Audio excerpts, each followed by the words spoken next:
Buenos días, buenas tardes, buenas noches. Nuevamente estamos reunidos aquí en este video, tú y yo, ustedes y yo, para estudiar la lección de escuela sabática número 10. Recuerda que este trimestre, que prácticamente estamos entrando en la recta final, este tercer trimestre del año 2024, nuestro estudio está basado en el libro de Marcos. Y para esta semana número 10 lleva por título Los últimos días. Recuerda suscribirte a mi canal, dejarme un like, hacer un comentario, pero sobre todo compartir.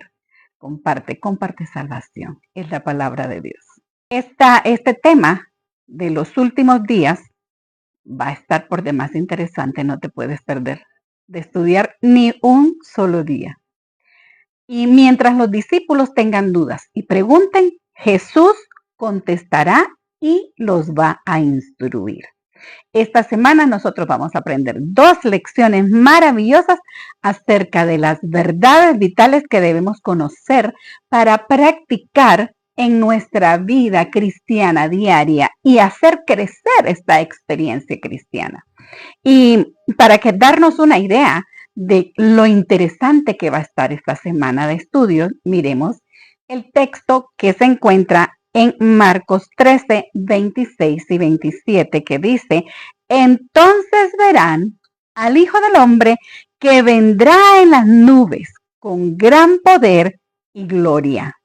Entonces Él enviará a sus ángeles y juntará a sus elegidos de los 4 vientos, desde el extremo de la tierra hasta el extremo del cielo.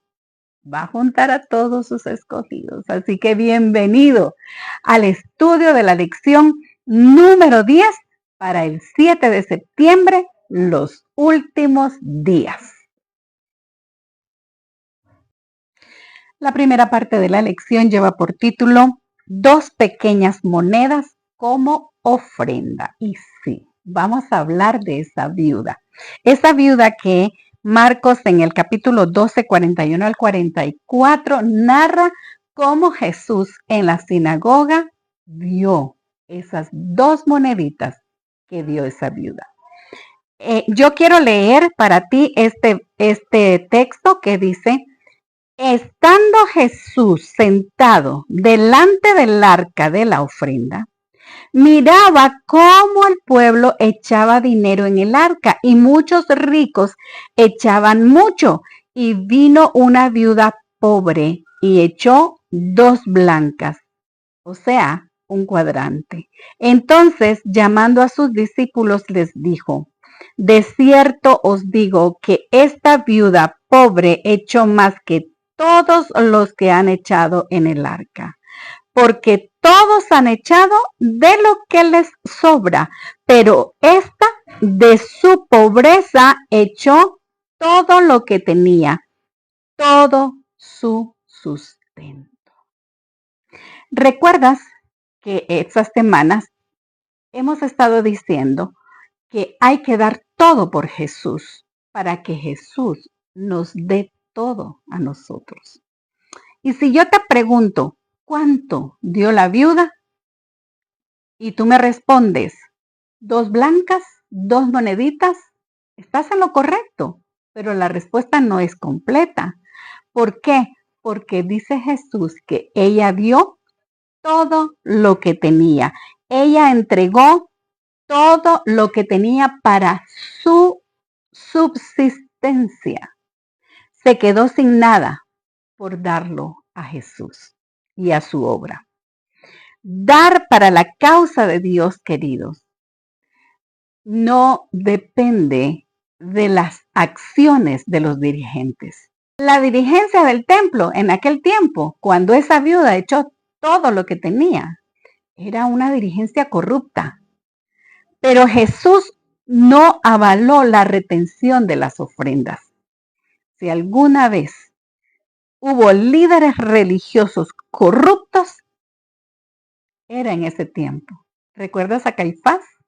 ¿Recuerdas a Anás? Los de ese momento estaban entre los peores y Jesús lo sabía.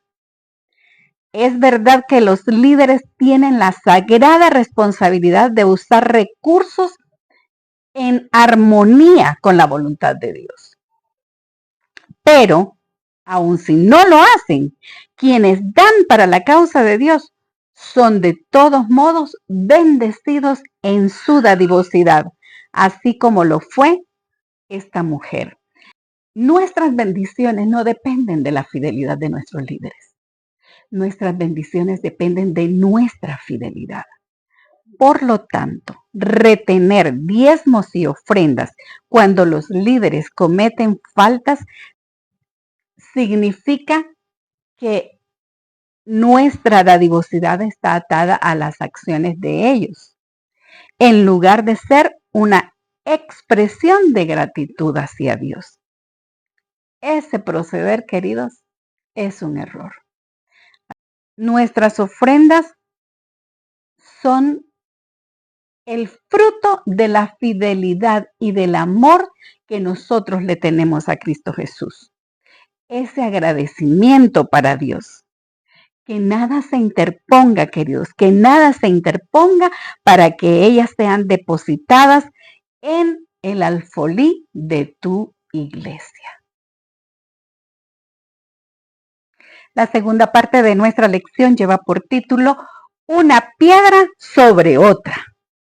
Y está basada en la narración que hace Marcos en su capítulo 13, verso 1 al 13, que inicia relatando cómo Jesús viene saliendo del templo y los discípulos se le acercan para mostrarle todos aquellos edificios majestuosos que estaban delante de él, especialmente el templo de Jerusalén. Era el orgullo de los judíos. Su templo era lo más precioso que podía haber, pero Jesús les hace una declaración que se encuentra en el verso 2 y dice, Jesús respondiendo le dijo, ¿ves estos grandes edificios? No quedará piedra sobre piedra que no sea derribada. La declaración que Jesús acababa de hacer acerca de todos aquellos majestuosos edificios, incluyendo el templo, fue un golpe muy fuerte para aquellos discípulos. Y entonces les causó tanto impacto que ellos preguntaron, ¿cuándo serían esos acontecimientos? ¿Qué señales iban a indicar el cumplimiento de esas palabras de Jesús?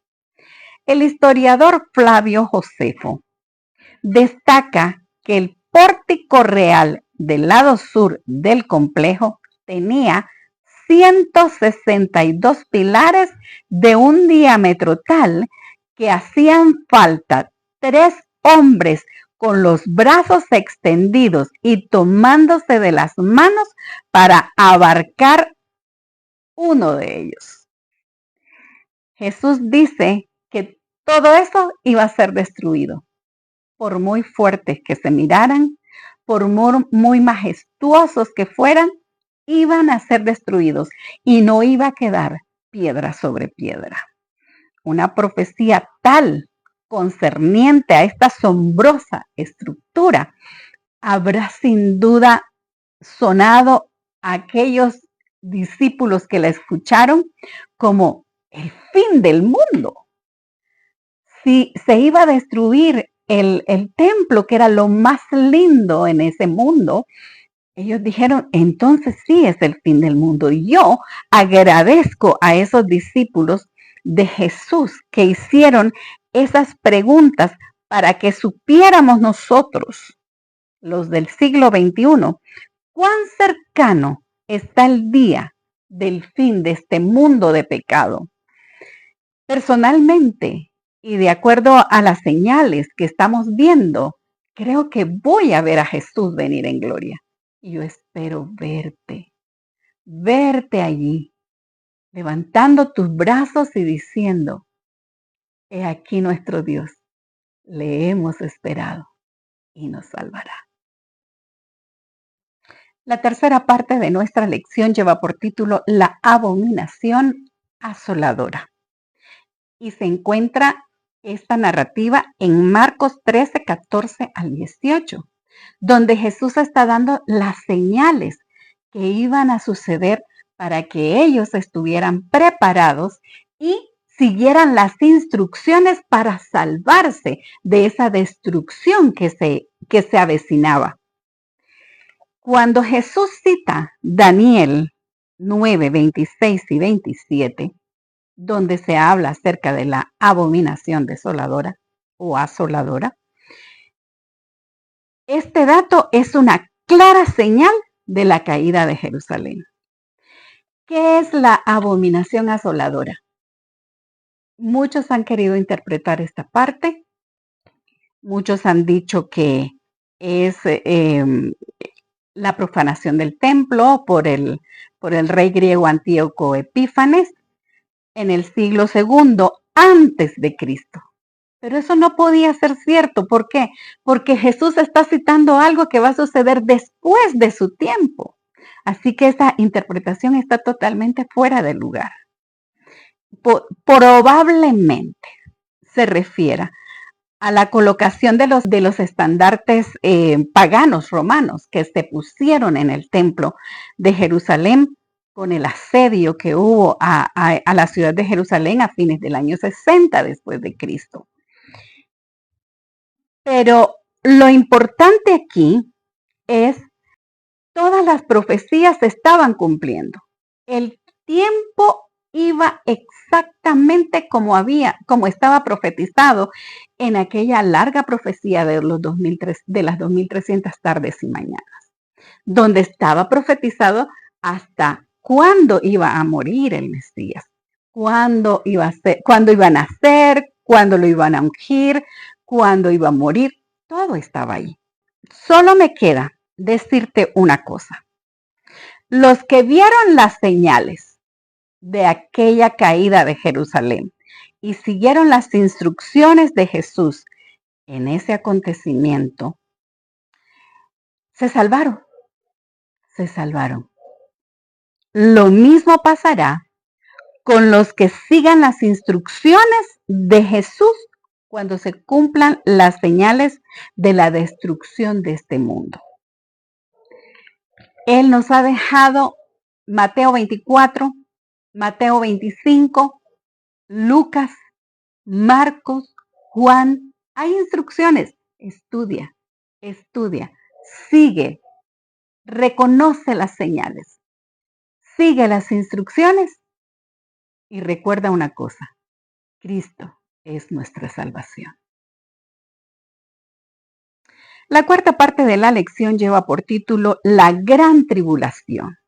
Y en Marcos 13, Jesús está describiendo dos situaciones. La número 1 es la destrucción de Jerusalén y la número 2 es el fin del mundo.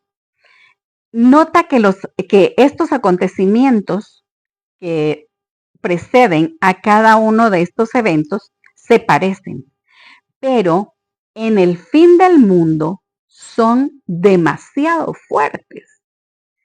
Tan fuertes que Jesús dice que si esos días no fueren acortados, nadie será salvo. En Marcos 13, 20 al 23 dice, y si el Señor no hubiese acortado aquellos días, nadie será salvo, mas por causa de los escogidos que Él escogió, acortó aquellos días.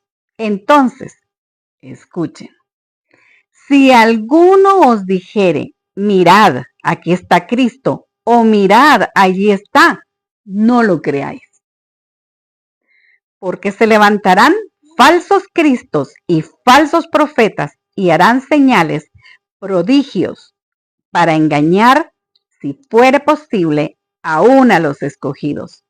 Mas vosotros, mirad, os lo he dicho antes. Así dijo el Señor. ¿Para qué? Para que tú estudies las señales, para que nadie te engañe. Como ya dijimos, Aquí Jesús se está refiriendo a acontecimientos que están muy distantes al tiempo que Él está narrando.